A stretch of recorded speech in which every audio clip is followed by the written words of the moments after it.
Chester Ramsey's voice cut through the smoke-filled saloon like a blade through silk, low and final, and carrying the weight of a man who had never once been wrong about anything he said. "I want her gone by sundown." Lavinia Norris did not flinch.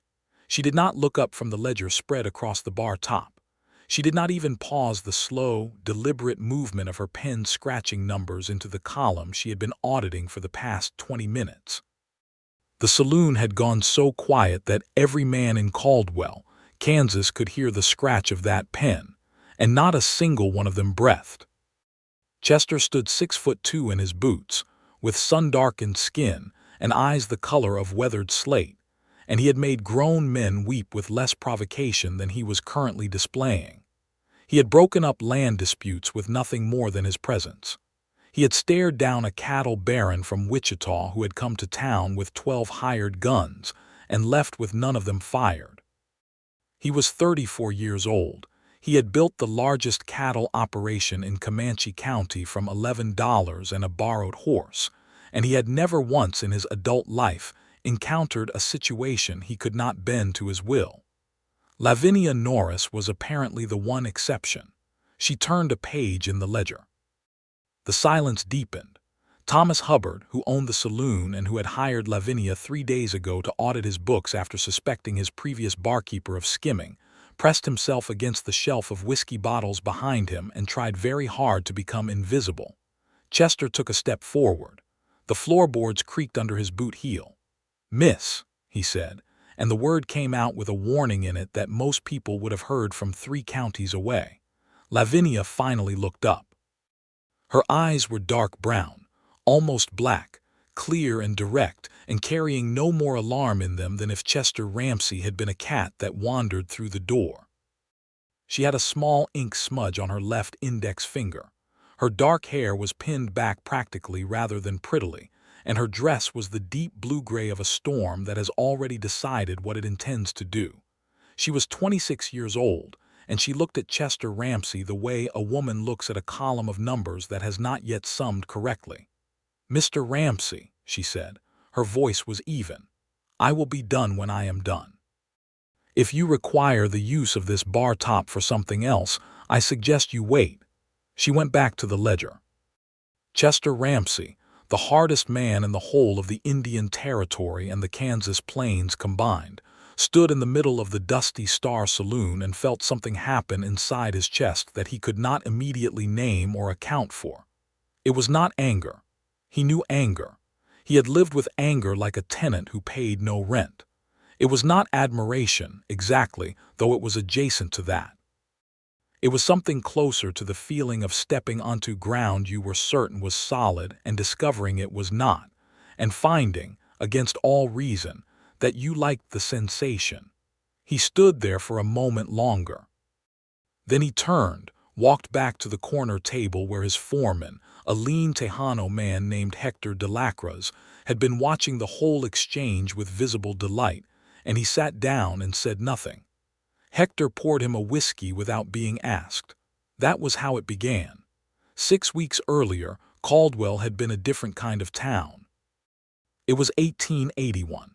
And the cattle drives were changing, the railroad having come through the previous year and shifted everything the way railroads always did, reorganizing the geography of money and power as casually as a man shuffles cards. Caldwell sat near the Kansas border, a crossing point for drovers heading north, and it had the particular character of a town that knew it was in transition and had not yet decided what it was transitioning into. Chester Ramsey had decided for it, or had tried to. He had come to Caldwell 4 years prior with capital he had accumulated through a decade of trail work, cattle dealing, and the kind of relentless tactical patience that most men mistook for cold-bloodedness. He had bought land. He had built a house.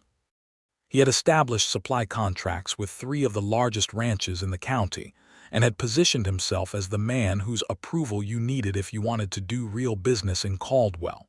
He was not a corrupt man. That was the important distinction, and the one that confused people who expected ruthlessness to come with corruption. Chester was fair. His word was absolutely reliable. He paid what he owed and expected to be paid what was owed to him. But he had a threshold for what he considered worth his time and what he considered beneath it, and that threshold was extremely high, and the number of people, things, or ideas that had cleared it in the past 4 years could be counted on one hand without using all the fingers. Thomas Hubbard had asked him once what it would take to impress him, and Chester had thought about it seriously before answering. "Something real," he had said. "I'm tired of things that are only real on the surface." Thomas had not known what to make of that, and neither had anyone else, and Chester had not explained further, because explanation felt like more effort than the question deserved.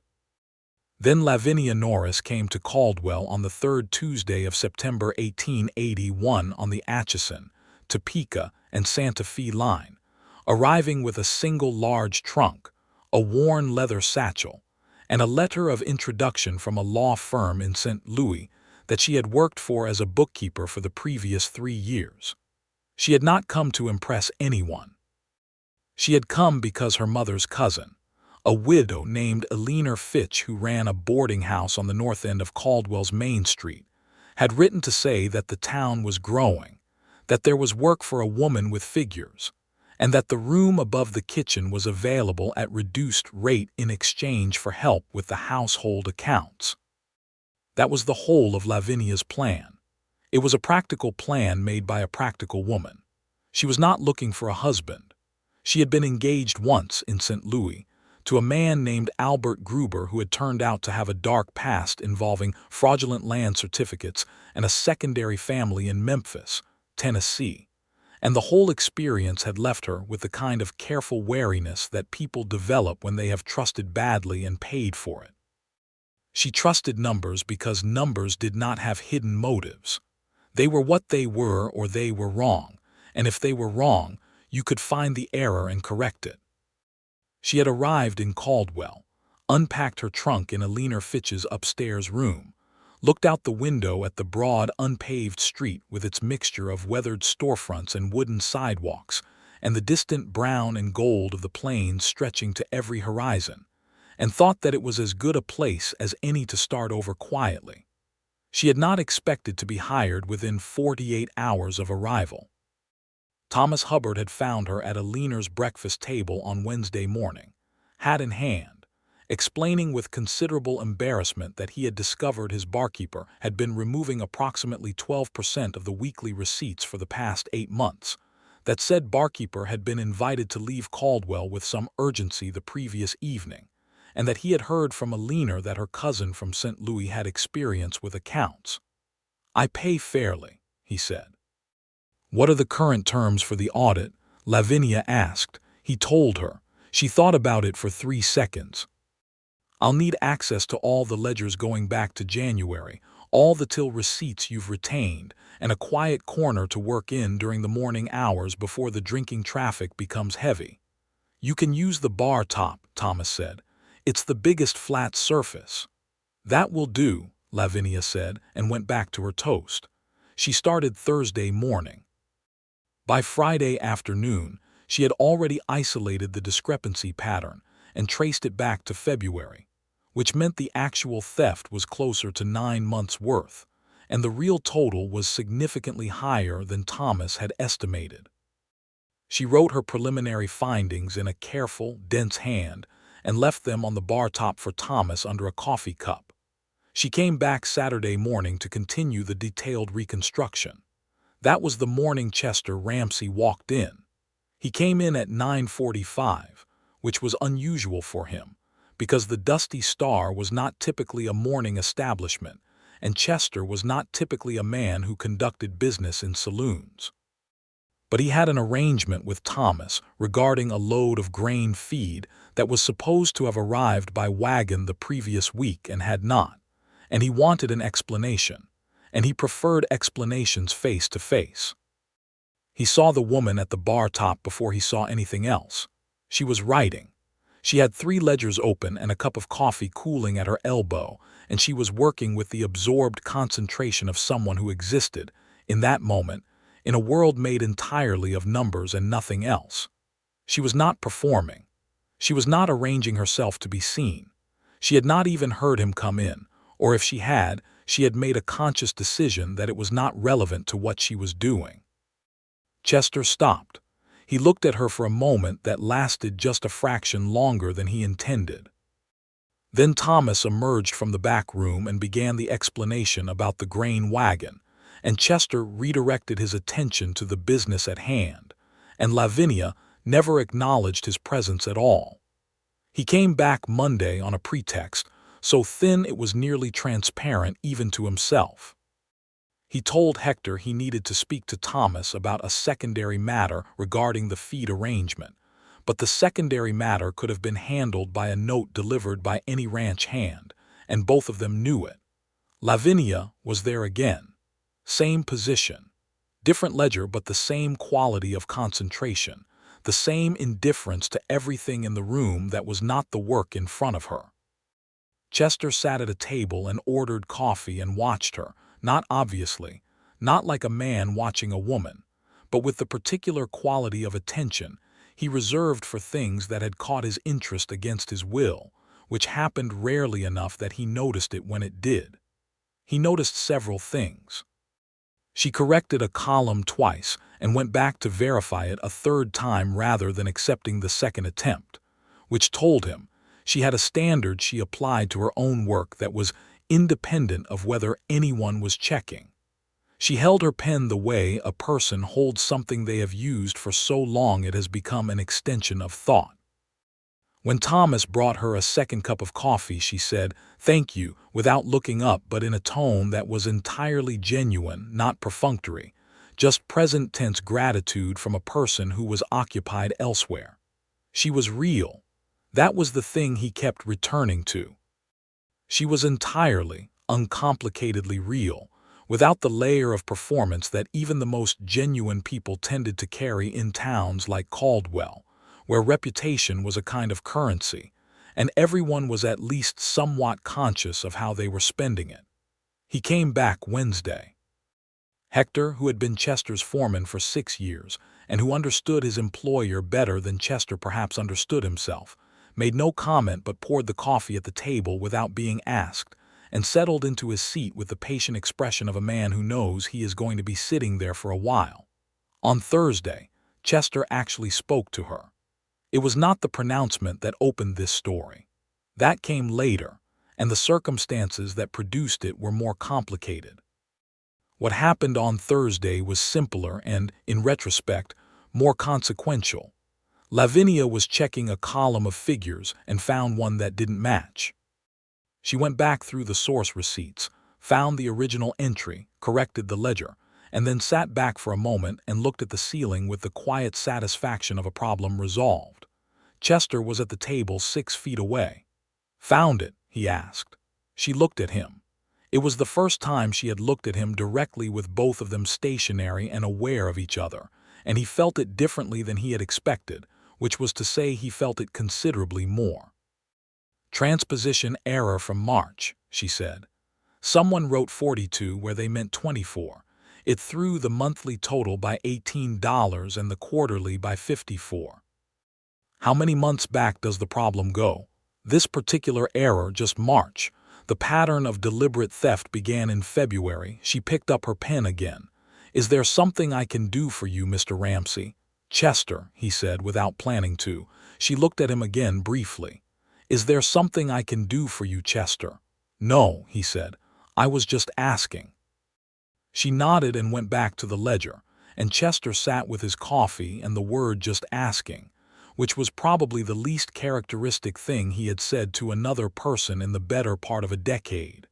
Hector, across the table, stared very intently at the middle distance. The situation that produced Chester's demand that she leave by sundown happened on a Friday, 2.5 weeks after her arrival, and it was produced by a man named Warren Cal. Warren Cal was from Wichita, nominally, though he moved between cattle towns the way a card sharp moves between poker tables, staying until the value in one location was exhausted, and then relocating. He was 41 years old. He had a land scheme running that involved fraudulent water rights along a section of the Cimarron River, and he had come to Caldwell, because the railroad expansion had made several parcels of land in the county suddenly worth a great deal more than their current recorded valuations, and he intended to acquire options on those parcels before their owners understood what they were sitting on. He needed someone to forge the water rights documentation. He had approached Thomas Hubbard's previous barkeeper, which was partly why that man had been encouraged to leave town so suddenly. He had also made discreet inquiries about who in Caldwell had skills with numbers and documents, and those inquiries had returned Lavinia Norris's name. He came to the saloon on a Friday morning, sat at the bar, ordered whiskey, waited until Thomas was in the back, and then leaned toward Lavinia with the practiced ease of a man who had made many wrong offers and had learned to make them sound reasonable. He explained what he wanted. He was careful about it, vague enough to maintain deniability, specific enough to be understood. He named a figure that was substantial. Lavinia listened to the whole thing. She set down her pen.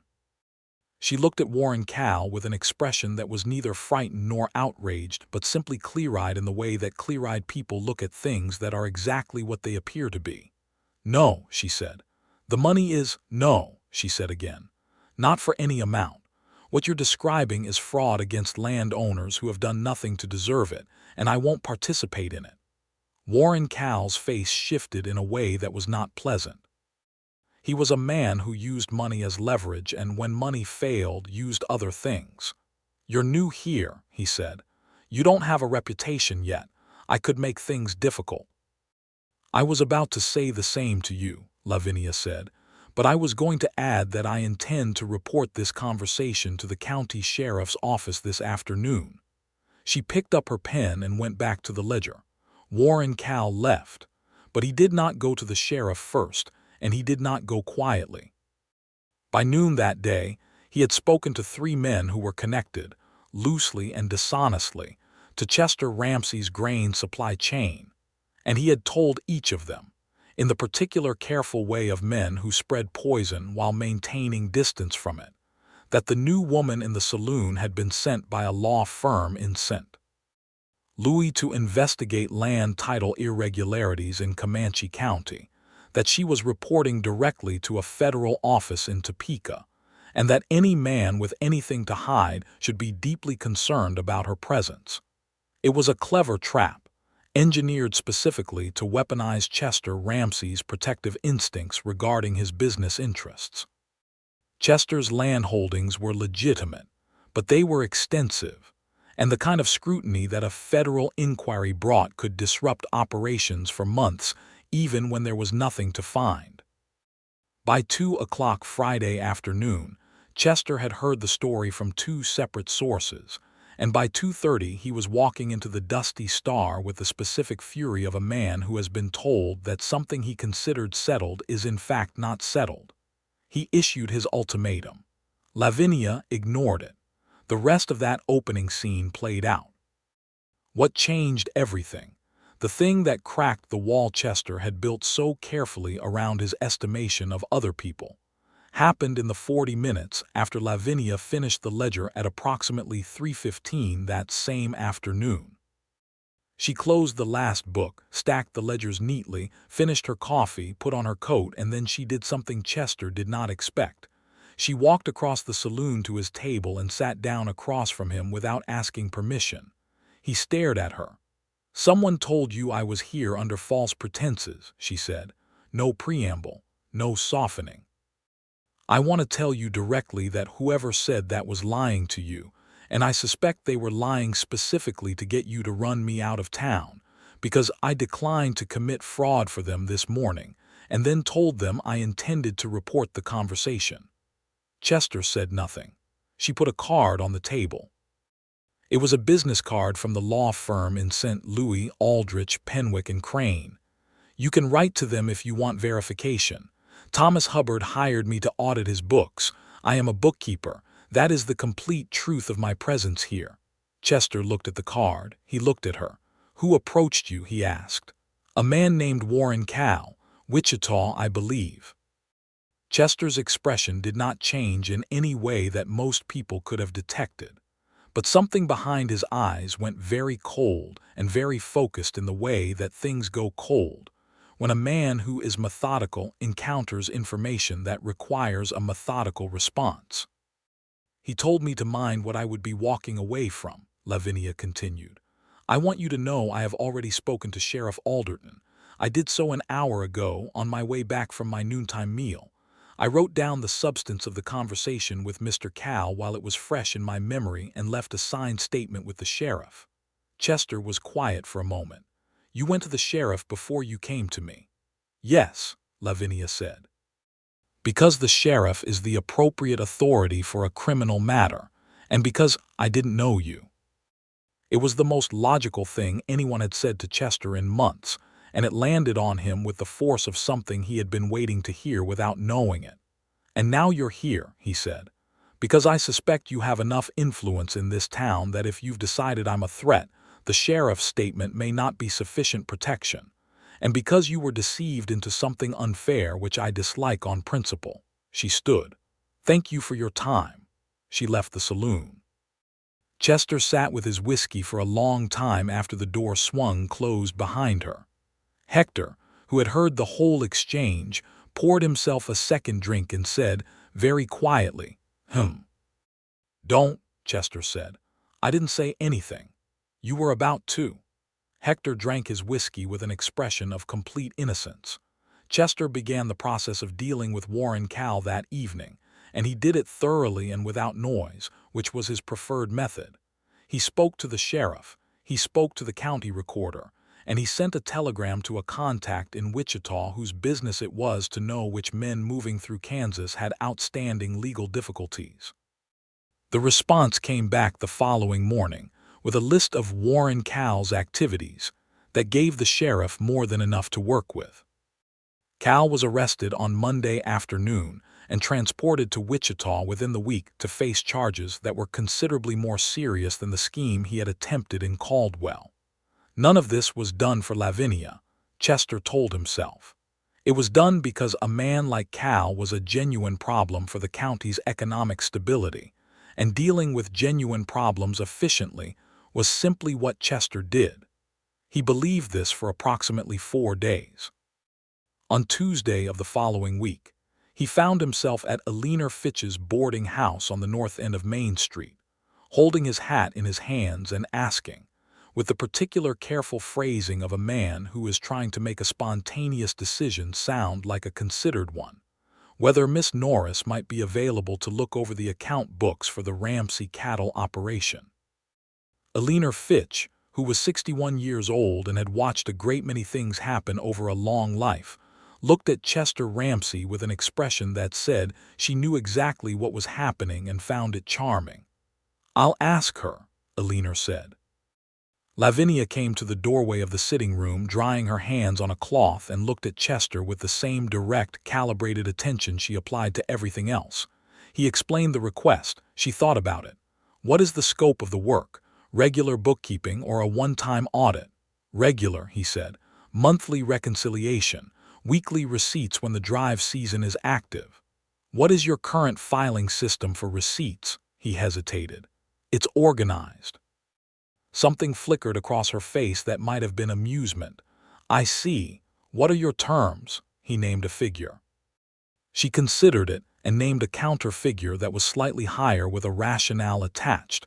Regular bookkeeping at an active cattle operation during drive season involved irregular hours and increased complexity, and the rate should reflect that. He agreed to her terms without negotiating, which surprised him slightly, since he always negotiated. She came to the ranch the following Thursday. The Ramsey operation was larger than she had expected. The main house was solid rather than grand, built from cedar and stone with the particular quality of construction that comes from someone who built it to be permanent rather than impressive. The outbuildings were in good repair. The hands moved with the purposeful economy of people who had been working together long enough to not require much direction. Chester met her at the house and showed her the office, which was a room off the main entry with a substantial desk, 2 windows that looked east toward the pasture land, and a filing system that was, as she had suspected, organized according to a logic that was entirely Chester's own, and therefore somewhat interpretable only by Chester. She looked at the files for a moment. When did you last reconcile the quarterly figures? March. It was October. She made no comment on this except to set her satchel on the desk and begin removing her working materials.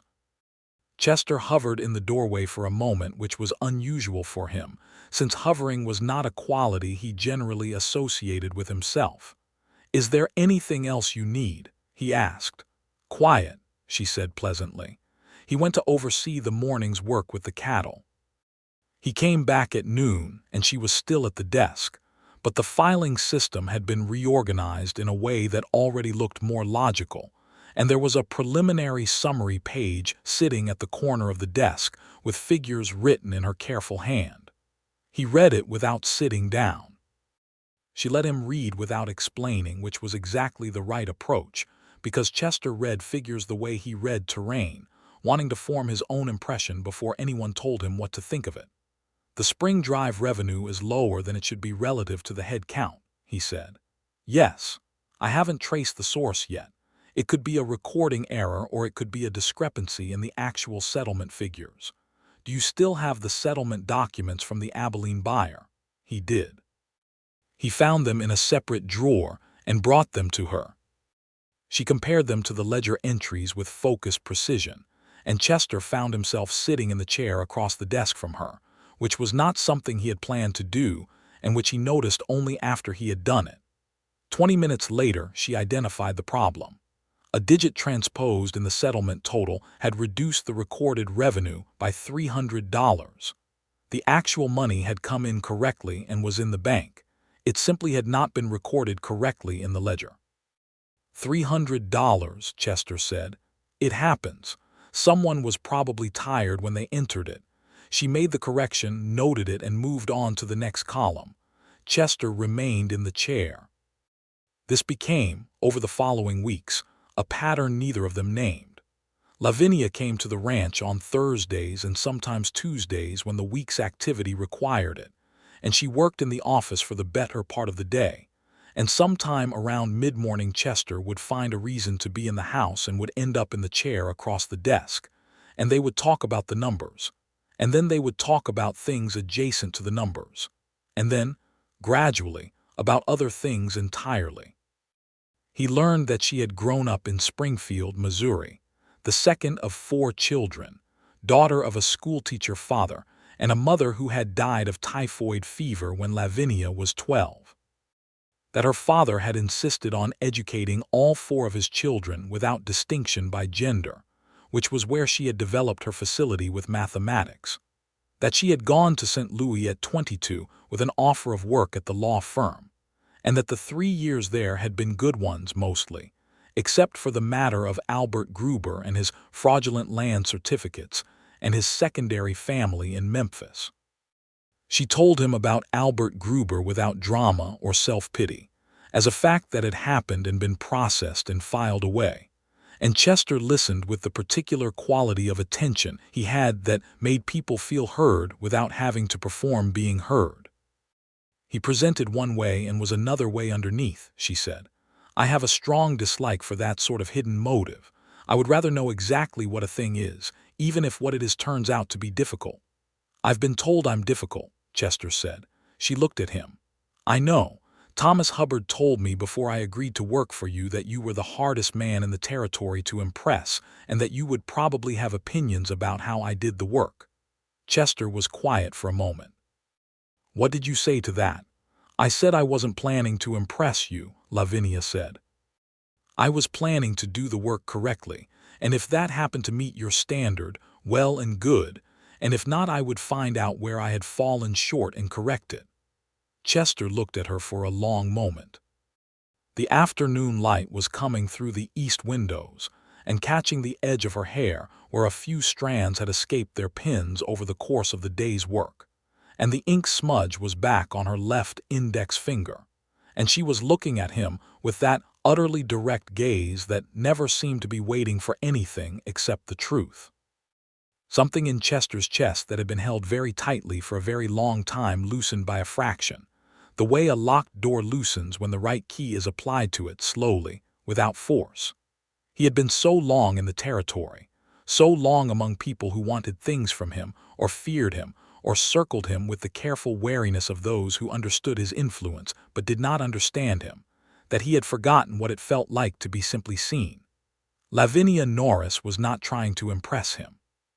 She was not trying to manage him, or charm him, or calculate the effect she was having on him. She was doing her work and saying what was true and being exactly what she was, and it was the most extraordinary thing he had encountered in 4 years of running cattle in Comanche County. That was the moment he understood he was in serious trouble. He said nothing of this, because the thing he was least equipped for, despite every other competence he possessed, was talking about what was happening inside him when it was happening. He acknowledged it privately, filed it with the same precision Lavinia applied to receipts, and spent the next 2 weeks being extremely busy with the ranch, while his understanding of the situation continued to develop whether or not he was actively participating in it. Hector noticed, because Hector always noticed. "She coming Thursday?" Hector asked one Wednesday evening, with the elaborate casualness of a man who has learned that directness produces deflection. "She comes every Thursday," Chester said. "You usually go to the south pasture on Thursdays." "The south pasture will wait," Hector nodded slowly. "She's good people," he said. "Real," Chester looked at him. "Yes. The kind you don't meet every day." "Hector, I'm just noting. I know what you're noting." Hector finished his coffee. "Good," he said. The change in their dynamic announced itself on a Thursday in November, 6 weeks after she had begun coming to the ranch. The work had moved into the planning phase for the spring drive, and there were projections to build, market estimates to factor in, feed costs to calculate against the likely per-head price at the Abilene terminal. It was complex work, and they did it together in a way that had become natural and comfortable, Chester providing the operational knowledge and market instincts, Lavinia building the structured analysis that gave his instincts numerical grounding. At some point in the mid-afternoon, the conversation moved from cattle projections to the broader question of how the railroad expansion was changing the economics of the drive routes, and from there to the question of whether the settling of the plains was going to alter the meaning of the open range before the decade was out, and from there, somehow, to what each of them thought they were doing in Caldwell. "You could sell this operation for considerably more than you could have 4 years ago," Lavinia said. "The land values have shifted significantly. You'd be comfortable for the rest of your life." "I know," Chester said, "but you're not planning to." "No." She looked at him with the particular attention that she brought to things she was genuinely curious about. "Why?" He was quiet for a moment because the honest answer required more openness than he generally practiced. "It's mine," he said finally. "Not the money of it, the thing itself. I built it from next to nothing and I understand every part of it, and when I'm here I know exactly what I am and what I'm doing. That's not something I want to trade." Lavinia was quiet. Then she said, "I understand that. What about you?" he asked. "Eleanor's not going to need a bookkeeper forever. What are you doing in Caldwell?" She thought about it honestly, which was the only way she thought about things. "Learning what I want," she said. "After Albert Gruber I was very careful about wanting things. I wanted things with him and they turned out to be built on a lie, so I went back to what I could verify. Work I could verify, numbers that were either right or wrong." She paused. "But I'm starting to think that's not the whole of a life." Chester looked at her. The afternoon was going gold outside the windows, and the office was warm with the wood stove they had started an hour ago when the temperature dropped, and Lavinia had a pencil tucked behind her ear from when she had temporarily set down her pen, and she was looking at him with an expression that had something new in it, something he had not seen before in all the weeks of Thursdays, something that was not professionally open but personally open, which was a different and considerably more dangerous thing. "No," he said quietly, "it's not." The moment held, fragile and significant like a balance point. Then Hector knocked on the doorframe to say that one of the hands had a question about the south pasture fence line, and Chester said he would come, and the moment receded without being named, and both of them understood that it would come back. It came back the following Sunday. Chester did not typically call on people socially, partly because he did not have many people he considered calling on, and partly because social calls carried an implication of wanting something from someone, and Chester was deeply uncomfortable with wanting things he could not obtain through work and directness. But on Sunday morning, he found himself standing outside Eleanor Fitch's boarding house with a tin of the particularly good coffee he had received from a supply connection in Denver, which was not a romantic gesture, he told himself. It was simply that Eleanor had mentioned she was running low on coffee at the ranch last week, and it was neighborly to share good supply when you had it. Eleanor looked at the coffee, looked at Chester, and smiled with every evidence of believing none of this explanation. Lavinia came downstairs in her Sunday clothes, which were a deep garnet-red wool that made her look entirely different from the practical dark blue of her working days, and she stopped at the bottom of the stairs when she saw Chester in the entry. "Chester," she said. "I was passing," he said. He had not been passing. Eleanor's boarding house was at the opposite end of town from every place Chester had any reason to be on a Sunday morning. Both women were aware of this. "Would you like to walk?" Lavinia asked. He would very much. They walked along the edge of town, where the wooden sidewalk gave out to the packed earth track, and then to the open grass of the plains. And the November air was cold and clear, and the sky over the Kansas prairie had the particular enormous quality it got in late autumn, blue going to infinity without a single obstruction.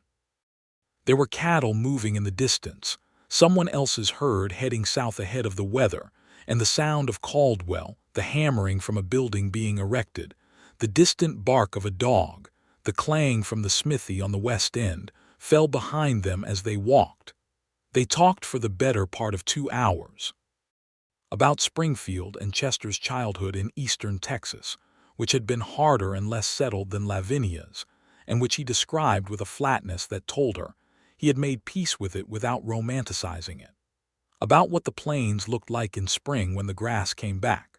About books, because Lavinia read extensively and Chester read more than anyone in Caldwell suspected, and they had enough overlapping territory in what they had read to spend considerable time in it. They stopped at a rise in the ground that gave a long view south and east, and the light was going orange along the horizon, and Lavinia said, "I want to ask you something, and I want you to answer honestly, because I would rather have an honest answer that disappoints me than a comfortable answer that is not true." "All right," Chester said. "Is what you're doing right now coming to see me, walking with me, what is it?" "Because I have made a mistake once in not asking that question clearly enough at the beginning, and I am not inclined to make it again." Chester looked at the horizon for a moment. Then he looked at her directly, because she had asked for directness, and he respected her too completely to offer anything less.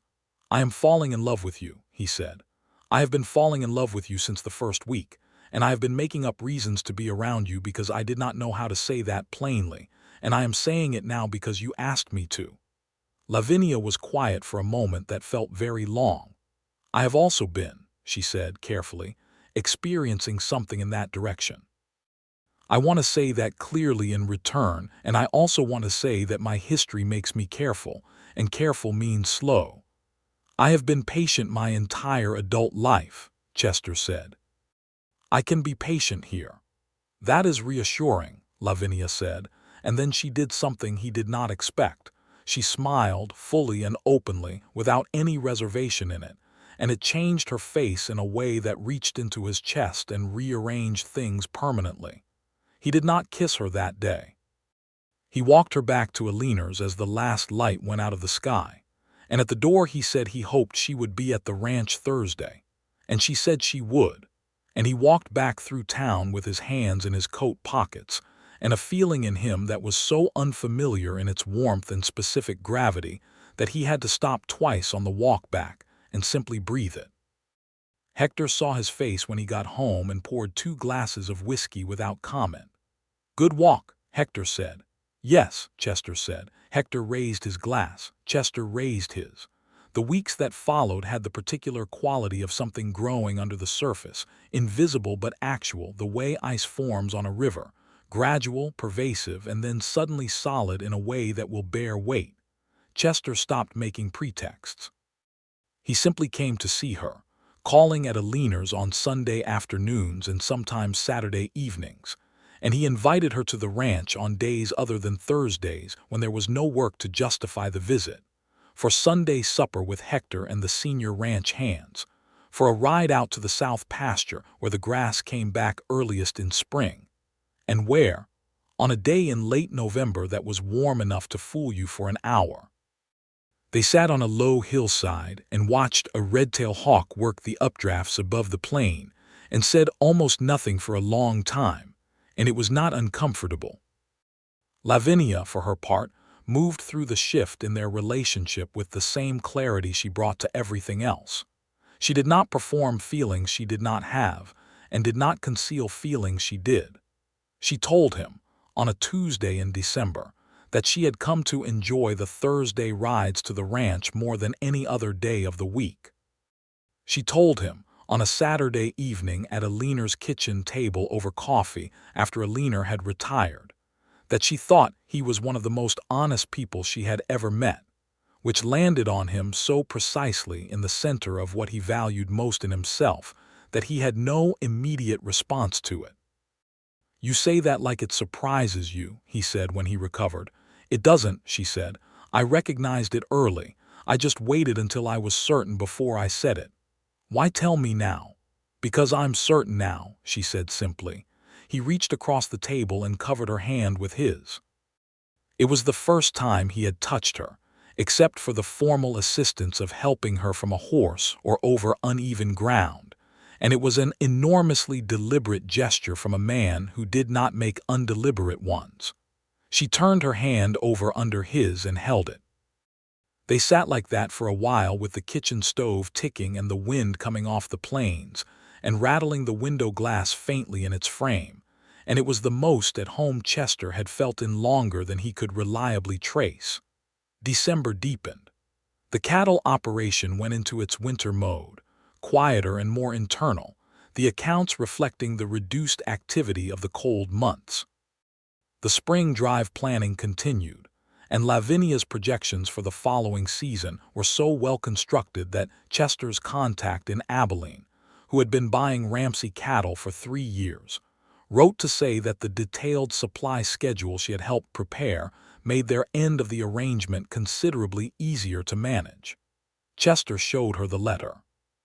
She read it and said, "Good," with the satisfaction of work well received, and Chester thought that there was something in that simplicity, the absence of preening, the clean acknowledgement of a job done correctly, that he would be content to watch for the rest of his life. He began to understand, with increasing clarity, that the rest of his life was precisely what he had in mind. He did not move quickly toward the question. He thought about it carefully, which was how he thought about everything that mattered. He considered whether what he felt was permanent, and the process of consideration only confirmed that it was. He considered whether Lavinia was ready, and watched her carefully enough over the December weeks to form a strong opinion that she was, or close to it. He considered the practical aspects of what a shared life would look like, because Chester Ramsey was a man who could not separate the emotional from the practical and had long since stopped trying, and the practical aspects on examination were not obstructions but additions.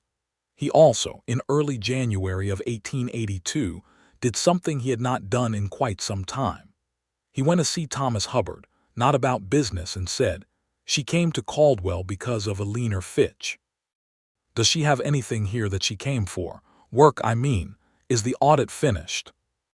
Thomas said the audit had been finished in November, and the results had been used to recover a portion of what the previous barkeeper had taken, and that he had offered Lavinia an ongoing monthly arrangement for the Dusty Stars books, which she had accepted, and that it was not, he felt, enough to constitute a permanent reason to stay in Caldwell. Chester nodded. "She happy here?" he asked. Thomas thought about it. "I think she would tell you that's a question for her." "I know," Chester said. I'm asking around the edges." Thomas looked at him with the expression of a man who has watched something develop from the beginning and is glad of how it is going. "I think she found what she came for," he said, "even if she didn't know what she was looking for." Chester went home and started building his question. He did not make a formal production of it. He did not get down on one knee in a public place or arrange an audience, because both of those things were foreign to his nature, and he was fairly certain to Lavinia's preferences as well. What he did, on a Sunday in late January 1882, was ask her to walk with him to the South Pasture hillside, which had become, without either of them formally designating it as such, the place where things between them that mattered got said. The day was cold but clear, with a hard winter light that made everything sharp-edged and bright, and their breath made small clouds in the air as they walked. At the hill he stopped and looked at the long view, and then he turned and looked at her, and she was already looking at him with that expression that knew something was coming and was not afraid of it. "I want to ask you something," he said. "And I want to tell you that this is the most serious thing I have asked anyone and the most certain I have been about anything since I started this ranch, and I have never once regretted the ranch." Lavinia said nothing, but her eyes were bright and open. "I want you to marry me," Chester said. "I want you to stay in Caldwell, and I want to build something with you that is as permanent as what I built here, but better, because you would be part of it. And I want to be the man you trust not to be one thing on the outside and another underneath, because I know what that cost you, and I am telling you that I am exactly what I appear to be, nothing hidden, nothing false, and that I will be that for the rest of my life."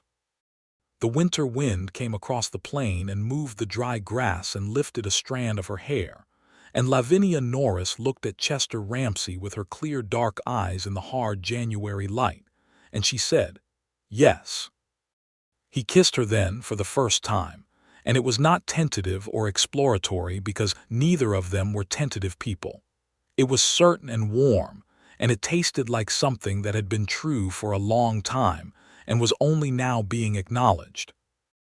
They walked back to town with their hands together inside Chester's coat pocket, because the January cold had defeated her gloves. And when they came to Eleanor Fitch's boarding house, Eleanor opened the door before they knocked and looked at their faces and made a sound of pure satisfaction and went immediately to put water on for coffee. They were married in March of 1882, on a Saturday that had the particular warmth of an early spring day that reminds you the plains can be generous. The ceremony was in the small Methodist church at the center of Caldwell, and it was attended by most of the town, because Chester Ramsey marrying anyone was considered a significant event, and Lavinia had, in the 5 months since her arrival, acquired the kind of quiet affection that comes to people who deal honestly and competently with everyone they encounter. Hector stood beside Chester. Eleanor stood beside Lavinia. The minister said the words. Chester and Lavinia said theirs, looking at each other with the direct, unflinching attention they brought to everything. And when it was done, Chester held Lavinia's hand in both of his, and she looked up at him with an expression that was happiness without performance, genuine and unhurried and entirely her own. The reception was at the Dusty Star, because Thomas Hubbard insisted, and because it had a certain appropriate symmetry. There was fiddle music and dancing, and a great deal of Thomas's best whiskey distributed generously, and Hector made a toast in Spanish that he then translated for the crowd, and the translation was better than the original, but both were moving. And Chester, who understood Spanish perfectly, stood with his arm around his wife's waist, and felt something resolve in him that had been unresolved since he came west at 23 with nothing but stubbornness and a borrowed horse. He had been looking, all this time, for something real. It had sat down across from him in a saloon with a ledger open and a cup of cooling coffee, and looked at him with eyes that wanted nothing from him except the truth. The spring drive of 1882 was the most profitable in the operation's history. Lavinia's projections had been accurate to within 4%, which Chester's Abilene contact described as uncanny in the letter settling the accounts. The revenue allowed them to expand the operation by 30 head and to hire 2 additional full-time hands.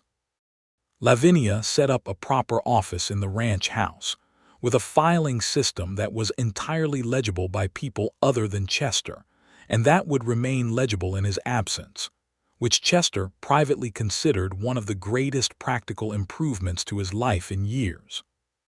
They worked side by side and disagreed with some regularity, because Chester's instincts were sometimes ahead of what the numbers supported, and Lavinia's numbers were sometimes more conservative than the situation warranted. And the argument between instinct and evidence was a productive one, that they had frequently and seriously, and never personally. "You're counting on the weather holding," she said, in one such argument in July over whether to increase the fall drive head count. "The weather won't hold," Chester said, "but I know the Abilene buyer. He'll take the additional head even if the price drops on the second group." "How confident are you?" "Enough. Give me a number." He looked at her. 80%. She looked at her figures. "Then the expected value supports it," she said. "But I want the agreement with Abilene in writing before we commit to the additional head." He sent a letter to Abilene the next day and had a written commitment back within the week.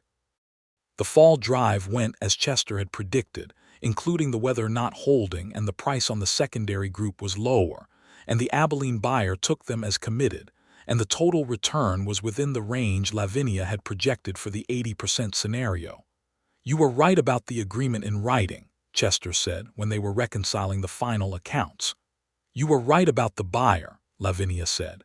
He looked at her for a moment across the desk. "We make a good team." She looked back with that clear gaze that still, after months of marriage, had the capacity to reach into his chest and move things around. "We do," she said. He came around the desk and kissed her, and she leaned against him the way a person leans against something they are entirely sure will hold them, with the full weight of trust behind it. They received news in the late autumn of 1882 that Lavinia was expecting their first child.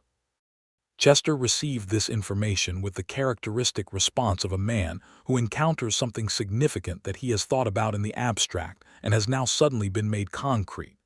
He went very still, and then he put his hands carefully on Lavinia's face and looked at her for a long moment without speaking, and she let him look because she knew by now that this was how he processed things that mattered enough to require the whole of his attention. "Are you well?" he said finally. "I am very well," she said. "What do you need?" "Nothing different than what I have," she said. "I want to keep working through the winter." "Of course. And I want you to stop looking at me like I'm made of glass, because I'm not." He almost smiled. "You're not." "Good," she said. "Now come and help me with the feed cost projections for next spring, because the arithmetic on 3 different potential feed sources is taking twice as long as it should." He sat down beside her rather than across from her, which was new, and she noticed it and said nothing, because some things did not need to be named. The baby was born in July of 1883, a boy, on a Monday that came in with a hard rainstorm that cleared before noon and left the afternoon air washed and brilliant. Chester paced the yard outside the house while Eleanor and the doctor attended to matters inside, and Hector brought him coffee and then whiskey, and Chester drank neither, just held them in his hands as something to do with the waiting. When he heard the baby cry, he stopped pacing and stood very still for a moment with his eyes closed. Lavinia was fine. The baby was fine. He was a boy with dark eyes and a quantity of dark hair that Lavinia found amusing and Chester found reassuring, for no reason he could logically account for. Chester held his son with the careful deliberateness of a man who has never held an infant and is taking no chances, and the baby looked up at him with the unfocused attention of the very newly arrived, and Chester looked down at him with the completely focused attention of a man who has just understood that his life has changed in a way that makes all previous changes feel preliminary. They named him James, for Lavinia's father, with Thomas as a middle name, because Thomas Hubbard made such a transparently hopeful face when the question of a middle name came up that even Chester, who was not generally sentimental, could not find it in himself to disappoint the man. James Thomas Ramsey grew in the way that babies grow in healthy households, with the support of two parents who were entirely present, an honorary uncle in Hector who treated the arrival as a personal triumph, an honorary gray-tant in a leaner who came to the ranch 3 days a week for the first several months and was useful in precisely calibrated quantities, and a community in Caldwell that regarded the child with the proprietary affection that small towns extend to the children of people they have decided they like. Lavinia returned to the accounts within 6 weeks of James's birth, initially part-time and then, by fall, at the full scope of what the operation required. She had found in the intervening months that the work did not compete with the baby but complemented it, that having something that engaged her mind fully made her more present in the hours when she was with James, not less. Chester, for his part, proved to be a father in the same way he was everything else: thorough, consistent, and with a specific quality of attention that made the object of it feel entirely seen. He read to James from the time the boy was old enough to follow a voice, not simple things, real things, whatever he himself was reading, and he was entirely unembarrassed about this. "He doesn't understand it," Lavinia said once, watching Chester read a dispatch report about Kansas railroad policy to a 6-month-old James with complete seriousness. "He understands the sound," Chester said, "and it's never too early for railroad policy." Lavinia pressed her lips together against the smile she lost control of anyway. The territory changed around them as the decade continued. The railroads continued to expand, and the cattle drives transformed, the economics shifting in the ways that Chester had projected and that Lavinia had quantified, and the Ramsey operation adapted with the thoroughness and flexibility of something that had been built to last. Chester had seen the change coming and had moved early to establish direct rail contracts that made the operation less dependent on the drive routes, and Lavinia's projections had informed the timing of those moves with a precision that made the difference between comfortable and exceptional. In 1884, the territory saw a drought that hit the smaller operations hard. Chester and Lavinia made decisions during those months that were not about maximizing return, but about what kind of neighbors they intended to be, extending informal credit arrangements to 3 ranching families they knew well, and holding those arrangements quietly, without disclosure, until those families could stand on their own again. This was Chester's instinct and Lavinia's agreement, arrived at over the office desk on an evening when the lack of rain had become clearly serious and they were looking at what they could afford to hold in reserve. "We can carry them," Lavinia said after she had run the figures. "I know," Chester said. "I wanted you to confirm it." "Done," she said, and wrote up the internal notes that documented the arrangements accurately and privately. None of the 3 families ever knew that the Ramseys had made a specific decision to absorb a financial exposure on their behalf.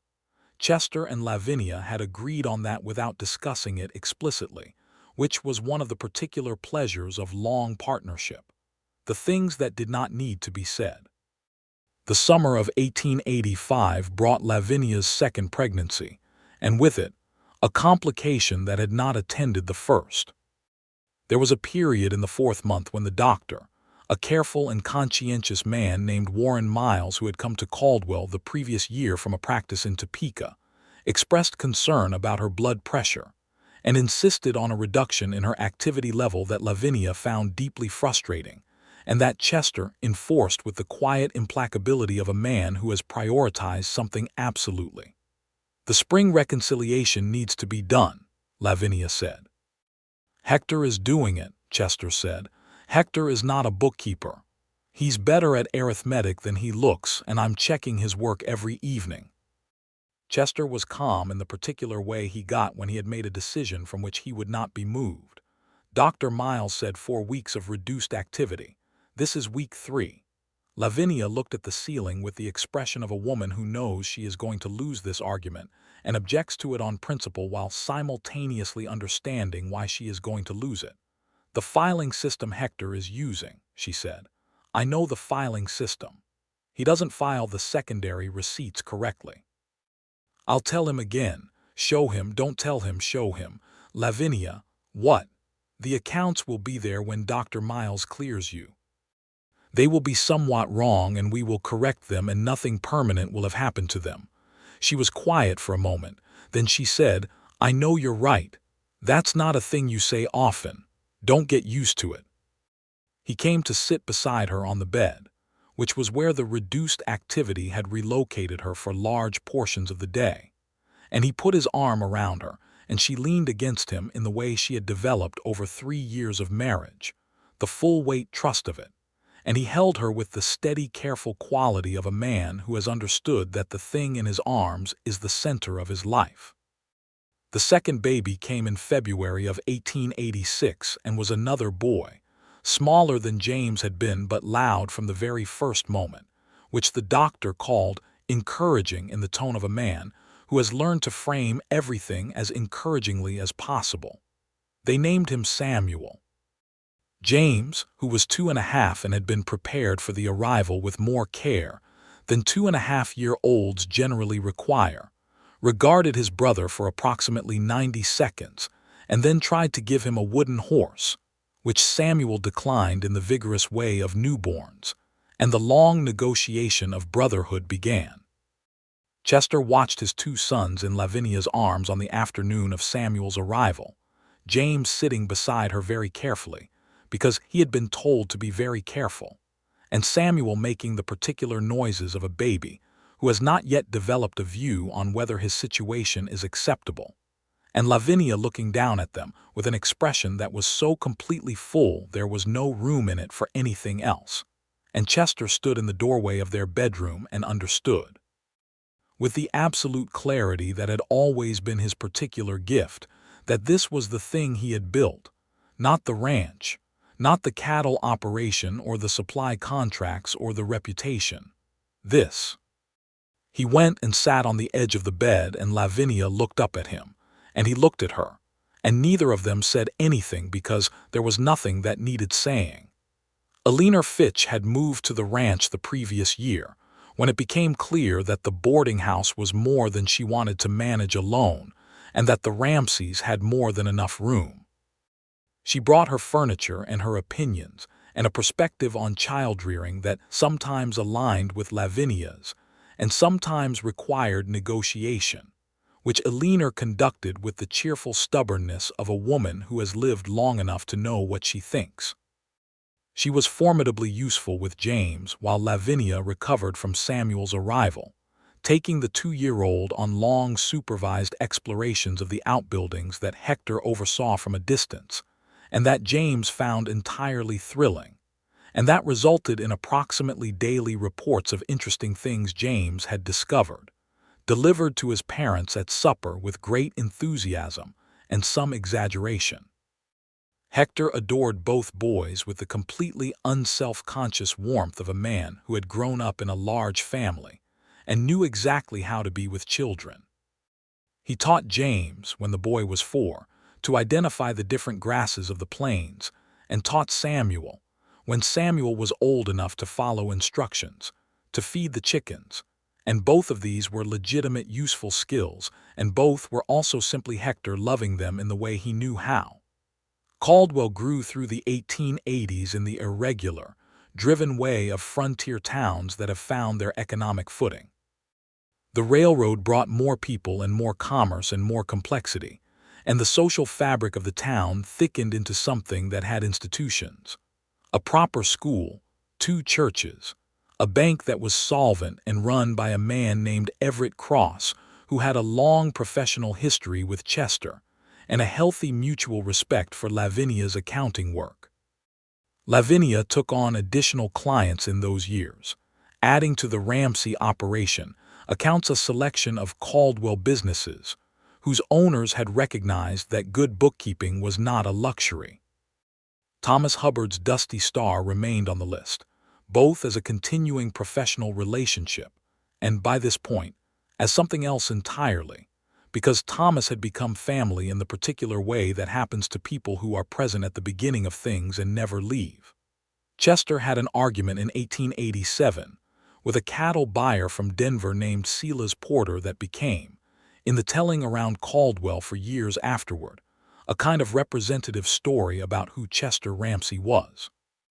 Silas Porter had come to negotiate a supply contract and had arrived with the particular confidence of a man who believed that his company's size gave him leverage over the negotiation and that he could dictate terms rather than discuss them. Chester listened to the terms, asked several specific questions, listened to the answers, and then said, calmly and without apparent emotion, that the terms were not acceptable and that he would continue with his existing Abilene arrangement unless Porter was prepared to negotiate honestly. Silas Porter had not anticipated this, because Chester's operation was large enough that most buyers assumed he needed the volume of a Denver house to run efficiently, and he said so. Chester said he appreciated the analysis, but that it was incorrect, that the operation had been designed specifically to be profitable at multiple scales, and that he had made this choice partly to ensure that he never had to accept terms he considered unfair. Silas Porter blustered for a while and then made a genuine counter-proposal, which Chester considered and responded to, and the back and forth took 2 hours and produced a contract that was fair to both sides, which was the only kind Chester considered worth signing. Lavinia had reviewed the terms before the meeting and had highlighted 3 specific points she considered worth defending. Chester defended all 3. When he came home that evening, she read the final contract and said, "Good," with the specific satisfaction of someone who has seen work done correctly, and he found, as he always did, that her good was worth more to him than anyone else's elaborate praise. The 1880s closed with the Ramsey operation among the most stable in Comanche County, the ranch house full of life, Eleanor Fitch firmly ensconced in the east bedroom from which she governed her portion of the household with gracious authority, Hector Delacroix still foreman, and now with a small house of his own on the property that Chester had built for him 6 years ago, and James and Samuel growing, with the robust particular energy of boys raised in open country with parents who took them seriously. James was, at 7, a deliberate and careful child who absorbed information with an intensity that reminded everyone who knew his father of his father, and who had developed an early interest in the numbers side of the operation that Lavinia cultivated with gentle attention, sitting him at the edge of the desk during simpler accounting tasks, and answering his questions with the patience she brought to everything he wanted to understand. Samuel was 5 and the opposite of deliberate, a fast-moving, loud, entirely confident child who had Hector's ability to charm people, without apparent effort and Chester's underlying stubbornness, and who had already demonstrated a complete disregard for the consequences of his own ideas that gave everyone around him regular work keeping him from the results of his more ambitious plans. On a Saturday in October of 1889, Chester and Lavinia rode out to the South Pasture hillside, which had been the place of important things from the beginning, and which still was. They had been married 7 years. The ranch was running well, the boys were healthy, the accounts were in order, and the life they had built together was, by any measure, exactly what it had set out to be. They sat on the hillside in the October light, which was gold and precise, and the plain spread out below them in every direction with the enormous, uncontainable quality of sky and grass that never became ordinary no matter how many years you sat in it. "Thomas told me something yesterday," Chester said. Lavinia looked at him. "What?" "He said that when you first came to Caldwell, he told you I was the hardest man in the territory to impress." "He did say that," Lavinia confirmed. Chester was quiet for a moment. "Did it ever occur to you to try?" She thought about it honestly, the way she always did. "No," she said. "I was focused on the work. What you thought of it seemed like your business." That was the thing, Chester said. That was exactly the thing. I had been surrounded for years by people who were performing for me, trying to fit what they thought I wanted to see, and you just came in and did the work and didn't look sideways at me once. I looked at you eventually, she said, when you were ready to. Yes.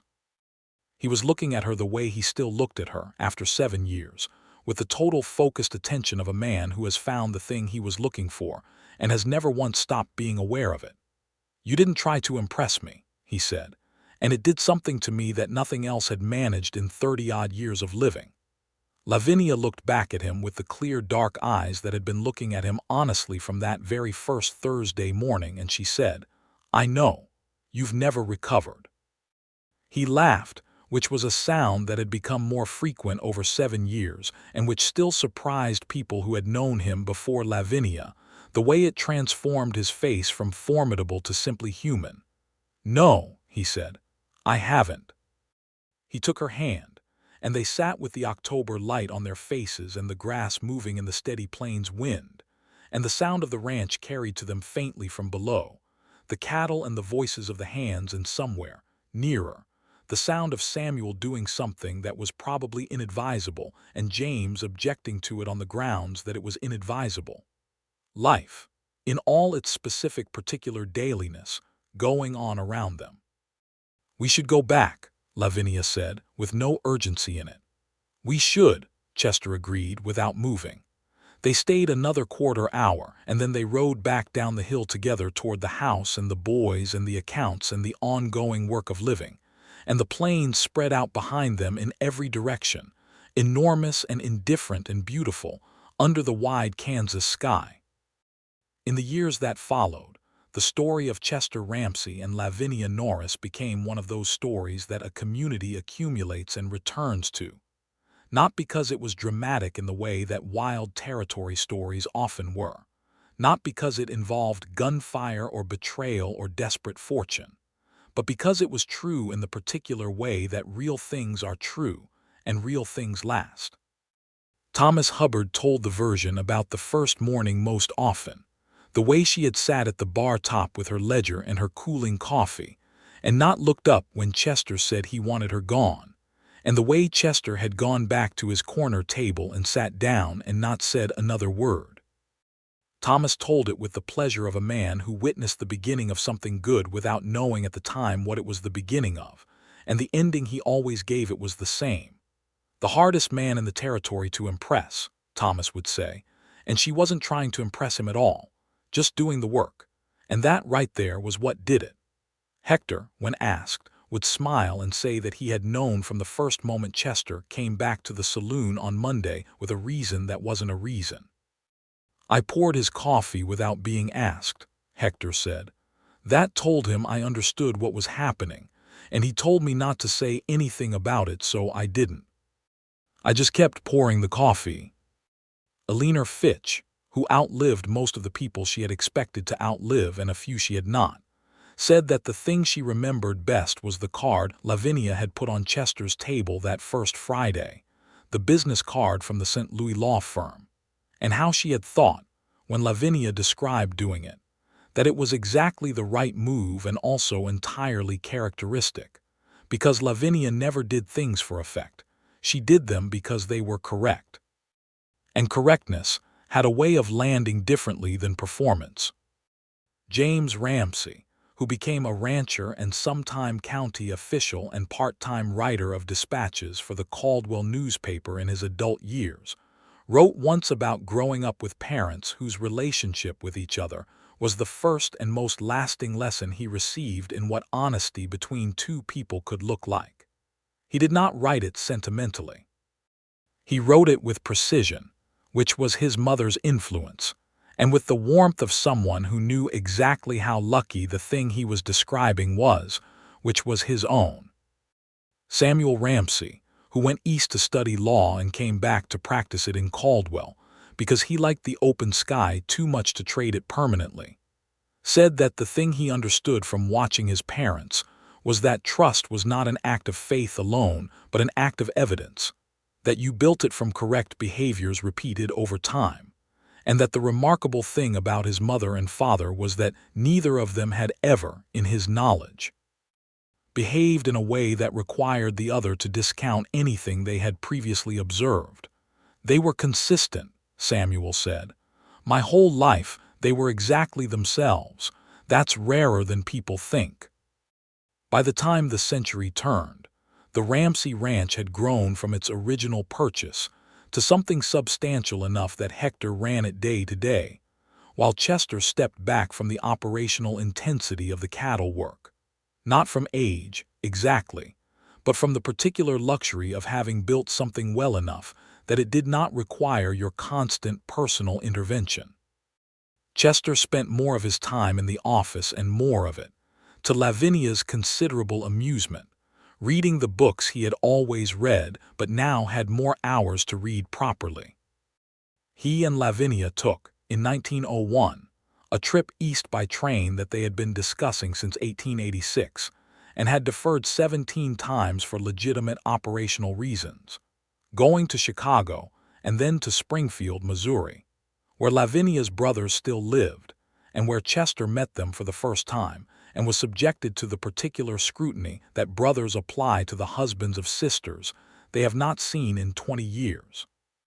He passed it, not by trying, but by being what he was, and by the obvious evidence of how Lavinia was, which told everyone who cared about her everything they needed to know about how the marriage had gone. "You're not what I expected," her brother Jonathan said on the second evening of their visit. "What did you expect?" Chester asked. "She wrote about you like you were difficult," Jonathan said. Chester considered this. "I was," he said, "for other people, not for her." Jonathan looked at his sister, who was in conversation with their youngest brother across the room and who, as Chester watched her, said something that made the brother laugh and touched his arm with the unstudied ease of someone who is entirely herself in every room. "No," Jonathan said. "I can see that." They went back to Caldwell in October of that year, and the plains were going gold with autumn, and the sky was the particular enormous blue of fall on the Kansas prairie, and Lavinia stood on the platform of the Caldwell station when the train pulled in and looked at it all with the expression of someone seeing their home. Chester stood beside her. "Glad to be back," he said. She took his hand. "Yes," she said. The years settled around them with the comfortable weight of time that has been well used. James married in 1904, a practical and warmly cheerful woman named Ruth who Lavinia liked immediately and without reservation, which was the necessary condition. Samuel married 2 years later, also well, also to someone Lavinia approved of on the straightforward grounds that she was honest and kind, and matched Samuel's particular combination of warmth and stubbornness in ways that were going to be interesting to watch. Grandchildren came in their time, a number of them, and the ranch house that had been quiet on Chester's first 4 years in Caldwell developed the particular quality of a house that has been filled with people for a long time and is comfortable with itself. Eleanor Fitch, who had lived to 83 and had spent the last 8 of those years in the east bedroom of the Ramsey Ranch house with the serene confidence of a woman who knew exactly where she was supposed to be, died in the spring of 1902 in a way that was, by her standards, entirely satisfactory. In her bed, in her sleep, without drama or suffering, with the window she had asked to be left open letting in the April air and the sound of the plains. Chester and Lavinia buried her in the Caldwell Cemetery on a clear spring morning, and Thomas Hubbard, who was getting old now and moved more slowly but who was still entirely himself, stood beside them at the grave and said that Eleanor Fitch had been a woman who understood exactly what mattered, and that he was fairly certain she had arranged the whole of it from the beginning. The boarding house, the cousin's letter, the coffee that was running low, Thomas said. I wouldn't put it past her. Chester looked at Lavinia. Lavinia looked at Chester. Neither of them said it was impossible.